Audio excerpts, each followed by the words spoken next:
रामायण के प्रथम श्लोक की उत्पत्ति की गाथा। महर्षि वाल्मीकि ने संस्कृत साहित्य का पहला श्लोक लिखा था, जो कि रामायण का भी पहला श्लोक बना। आइए जानते हैं इसके पीछे क्या कथा है और क्या था वो पहला श्लोक। ये तो हम सभी जानते हैं कि रामायण संस्कृत का पहला महाकाव्य है। रामायण के पहले श्लोक में ही श्राप दिया गया था। इस श्राप के पीछे भी एक कथा है। जब महर्षि वाल्मीकि नारद मुनि से रामायण कथा को सुनने के बाद नदी में स्नान करने गए, तब उनका मन अत्यंत प्रसन्न था। स्वयं को राम कथा लिखने के लिए चुने जाने के कारण उनका हृदय अत्यंत गदगद था। इसी भावना के साथ वे गंगा नदी में स्नान करने जा रहे थे, लेकिन रास्ते में उन्हें तमसा नदी दिखी, जिसका जल काफी स्वच्छ था। उन्होंने सोचा कि क्यों न यहां ही स्नान किया जाए, लेकिन उसी समय उनके सामने एक ऐसी घटना घटी जिससे उनका मन विचलित हो उठा। आइए जानते हैं उस कथा के बारे में जो बनी रामायण का पहला श्लोक छंद।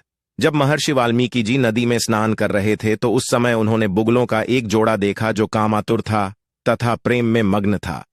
यह दृश्य देखकर महर्षि अत्यधिक प्रसन्न हुए।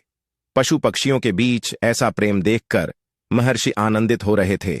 इतने में एक शिकारी वहां आया तथा उसने अपने धनुष पर तीर चढ़ाकर नर बगुले की हत्या कर दी। वह नर बुगला तड़पकर वहीं मर गया तथा यह देखकर मादा बगुला विलाप करने लगी। विलाप करते करते मादा बगुला ने भी अपने प्राण त्याग दिए।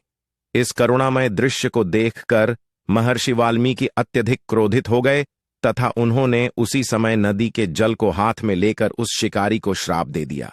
उस श्राप की पंक्तियां थी, मां निषाद प्रतिष्ठां त्वम गमः शाश्वतीय समाह यत्क्रौंच मिथुनादेकम अवधीह कामोहितम।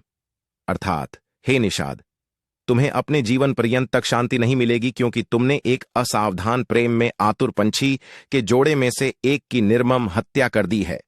विचलित मन से महर्षि वाल्मीकि अपने आश्रम तो आ गए, लेकिन उनका मन अशांत था। उन्होंने क्रोध में उस शिकारी को श्राप तो दे दिया, लेकिन वह तपस्या के नियम के विरुद्ध था। उन्होंने सोचा कि वह शिकारी तो अपना धर्म निभा रहा था तथा सभी प्राणी अपने कर्मों के अनुसार ही फल भोगते हैं। उनका उस शिकारी को भावना में बहकर श्राप देना अनुचित था। वाल्मीकि इसी सोच में ही डूबे हुए थे कि उन्होंने अपने श्राप की पंक्तियों पर ध्यान दिया तो सोचा कि उनकी जिह्वा से श्राप रूप में जो वाक्य निकला है वो 4 चरणों में बंधा हुआ है। इसके प्रत्येक चरण में 8-8 अक्षर बराबर चरण में है। इसे लय पर गाया भी जा सकता है, इसलिए यह वचन श्लोक बनकर छंदबद्ध काव्य रूप हो गया है। वे यह सोच ही रहे थे कि भगवान ब्रह्मा ने प्रकट होकर उन्हें इसकी अनुमति दे दी तथा इस प्रकार महर्षि वाल्मीकि का श्राप रामायण का पहला छंद श्लोक बन गया।